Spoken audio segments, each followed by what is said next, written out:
আশা করি আপনারা সবাই ভালো আছেন। অনেকদিন পর আপনাদের সামনে নতুন একটা ভিডিও নিয়ে আসলাম।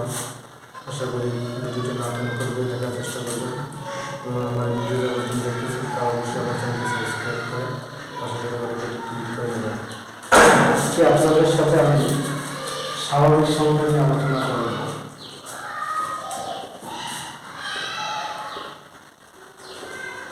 স্বাভাবিক সংখ্যা ইংলিশে বলা হয় ন্যাচারাল নাম্বার।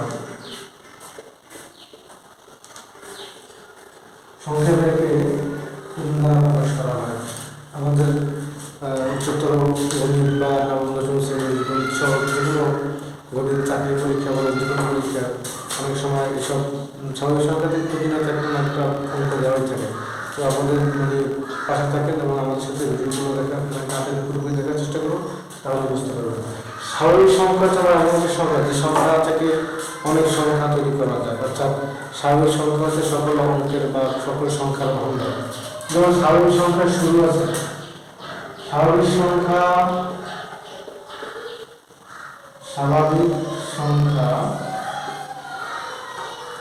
হলো সকল সংখ্যার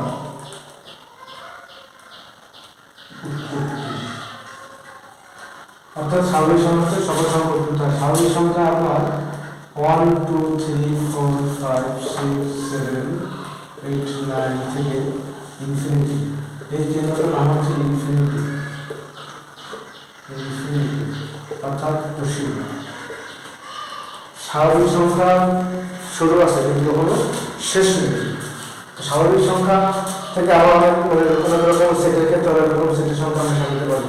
যেমন আমাদের এখান থেকে 1 2 3 4 5, আমাদের এখান থেকে প্রথমে ভেক্টরগুলো নিই 1 3 5, তারপর 7, তারপর 9। অর্থাৎ স্বাভাবিক সংখ্যা থেকে আমি প্রথম বাইরে নেই, তাহলে এক নম্বর সাইডটা হচ্ছে আমার সকল বিজোড় সংখ্যা সেট। তো এইবার যদি আমি জোড় সংখ্যাটা কাউন্ট করি তাহলে কিভাবে দেখুন কাইন্ডলি। তো 2 4, তারপর 6, তারপরে 8 এরকম দিয়ে থাকে। তার জন্য অপশন আছে আমাদের সকল জোড় সংখ্যার সেট। আচ্ছা, আমাদের যারা জোড় হবে, তারপর যদি আমরা আসি 2 4 6 8, যেটা জোড় ছাড়া কিন্তু আর একটা সেটের নাম দেওয়া আছে, সেটা হচ্ছে যে 2 এর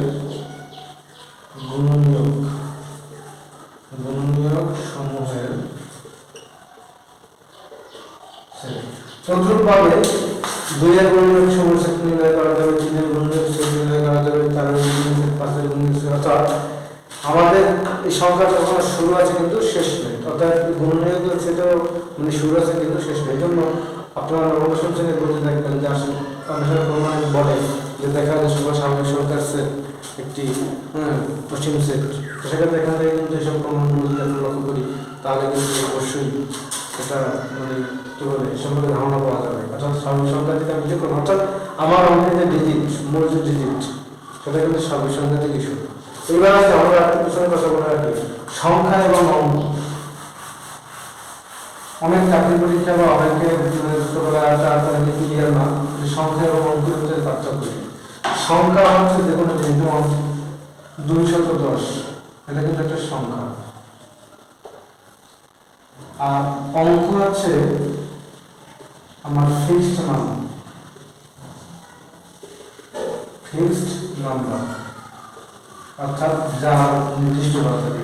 আমরা জানি অঙ্ক আছে 10টি, 0 1 2 3 4 5 6 7 8 9। অর্থাৎ এই 10টি ডিজিট থেকে আমার হয় সংখ্যা বা নাম্বার, কিন্তু মূলত এই 10টিকে বলা হয় অঙ্ক। কিভাবে? যেমন আমাদের আমরা 10 10 12 11 আছে, আমরা যাই কিছু লিখি না কেন, আমরা 1 থেকে 9 অর্থাৎ 0 থেকে 9 এর ভিতর সারা কোনো সংখ্যা বা ডিজিট থাকে। যেমন আমি আগে যেটা লিখলাম সংখ্যা 210, এখানে দেখেন 2 আসছে, 1 আসছে, 0 আসছে। অর্থাৎ এই যে আমাদের 10টি অঙ্ক রয়েছে, এই 10টি অঙ্ক কিন্তু সংখ্যা দেয়। অনেক সময় আমাদের দ্বিধার মধ্যে ভিতরে ফেলাই দেয় যে সংখ্যা এবং অঙ্ক একই জিনিস। আসলে সংখ্যা এবং অঙ্ক কিন্তু একই জিনিস না, কেননা আপনার অঙ্কে কিন্তু কখনো মান পরিবর্তনশীল না, কিন্তু সংখ্যা যদি আপনার যখন সমান পরিবর্তন হবে, যেমন আমরা এখানে 210 পাইছি, কোনো কোনো ক্ষেত্রে আমরা 550 দিতে পারতাম, 650, 750, অর্থাৎ সংখ্যাটা পরিবর্তনশীল কিন্তু অঙ্ক মান পরিবর্তনশীল না। কেননা আমার যদি 5, 6, 7 এগুলো যদি কখনো পরিবর্তনশীল হতো এবং 7-এর মধ্যে আমরা বুঝতে পারতাম 7 বলতে আমরা 7ই বুঝি, 5 বলতে আমরা 5ই বুঝি, অর্থাৎ সংখ্যা হচ্ছে পরিবর্তনশীল, অঙ্ক হচ্ছে পরিবর্তনশীল না। তো সংখ্যা এবং অঙ্ক অনেক সময় আমাদের মানে বুঝতে অসুবিধা হয়, কিন্তু এখন এই যে আমি ধারণাটা দিলাম এখান থেকে কিন্তু আপনাদের খুব সহজেই এটা মনে থাকার কথা যে সংখ্যা এবং অঙ্ক জিনিসটা এটা আলাদা জিনিস। সংখ্যা হচ্ছে পরিবর্তনশীল একটা মান, অঙ্ক হচ্ছে একটা ফিক্সড নাম্বার। তো আমাদের এই ছিল আজকের ক্লাস। যদি আপনাদের এই ক্লাসটি ভালো লাগে তাহলে অবশ্যই আপনারা লাইক কমেন্ট শেয়ার করবেন এবং পাশে থাকবেন আমাদের চ্যানেলে। ধন্যবাদ সবাইকে।